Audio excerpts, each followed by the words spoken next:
Hello everyone. তো আজকে আমরা দেখব কিভাবে আমরা সহজেই ওয়ার্ডপ্রেসের ইউজার তৈরি করতে পারি সিএলআই বা প্লাগইনের মাধ্যমে। তো প্রথমে আমরা দেখব কিভাবে সিএলআই এর মাধ্যমে তৈরি করতে পারি। তো আমাদের যদি লোকাল হোস্ট থাকে আমরা লোকাল হোস্ট থেকে চলে যাব ওপেন সাইট শেল এই অপশনটাতে। তাহলে আমাদের যে টার্মিনাল আছে ওটাতে ওপেন হয়ে যাবে। দেন আমি এটা ক্লিয়ার করে নিলাম ফুল উইন্ডোটা। তো সাপোজ আমি এখন একটা ইউজার ক্রিয়েট করব যার রোল হবে অ্যাডমিনিস্ট্রেটর। সো এটার জন্য আমার যেটা করতে হবে wp ইউজার ক্রিয়েট, তারপরে ইউজারের যে ইউজার নেমটা থাকবে তো ওইটা দেব। এবং মনে রাখতে হবে এইটা কিন্তু চাইলে আমরা ইন ফিউচার আপডেট করতে পারবো না। সো তো দিলাম সাপোজ জন দিলাম, আর তার ইমেলটা দিতে হবে jon@, এটা জাস্ট আপাতত টেম্পোরারি করতেছি। এখন তার যে রোলটা থাকবে আমাদের সাইটে তার রোলটা কি হবে সেটা বলে দিতে হবে।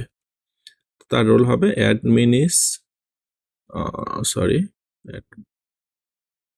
অ্যাডমিনিস্ট্রেটর।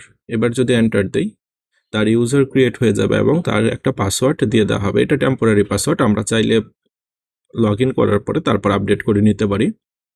এখন আমার ইউজার কতগুলো আছে আমি যদি দেখতে চাই তাহলে wp user list comment type করার সাথে সাথে আমার ইউজার তাদের আইডি সব দেখাবে। তো যদি এমন হয় এবার আমি চাচ্ছি যে ইউজারটা ক্রিয়েট করেছি এই ইউজারটা থাকবে, বাট আমার আরেকটা ইউজার যেটা আছে মিস্টার এক্স সেটাকে আমি ডিলিট করে দেব এবং তার যত ওয়েবসাইটে কন্ট্রিবিউশন আছে, সে হয়তো 5টা পেজ ক্রিয়েট করেছে, 2টা মিডিয়া আপলোড করেছে, সব ক্রেডিটগুলো আমি জনের কাছে ট্রান্সফার করতে যাচ্ছি। তো এটার জন্য যেটা করতে হবে আমাকে wp ইউজার ডিলেট, এবার বলতে হবে আমি কোন ইউজারটা ডিলিট করতে যাচ্ছি। আমি ইউজার নেমও দিয়ে বলতে পারি, আমি ইউজার আইডি দিয়ে বলতে পারি। যদি আমি ইউজার নেম দিই তাহলে দেব মিস্টার এক্স এবং এইটার যেই কন্ট্রিবিউশনগুলা আমি রিঅ্যাসাইন করতে যাচ্ছি, রিঅ্যাসাইন লিখে তারপর আমি বলবো কাকে রিঅ্যাসাইন করতে যাচ্ছি। তো আমি চাচ্ছি জনকে রিঅ্যাসাইন করতে। এবার যদি এন্টার করি তাহলে আমাদের 2 নাম্বার যেটা ইউজার ছিল মিস্টার এক্স সে ডিলিট হয়ে গিয়েছে এবং তার সকল কন্ট্রিবিউশন জনের কাছে ট্রান্সফার হয়ে গিয়েছে। তো আমি যদি আবার wp ইউজার লিস্ট কমেন্টটা দেই তাহলে দেখতে পারবো আমাদের অনলি 2টা ইউজার আছে। তো কখনো মনে হতে পারে যে আমার ইউজারের একটা হয়তো পার্টিকুলার জিনিস আমি আপডেট করতে চাচ্ছি, তো সেটা যদি আমি করতে চাই তাহলে আমাকে wp ইউজার আপডেট যে কমেন্টটা আছে সেটা আমাকে দিতে হবে।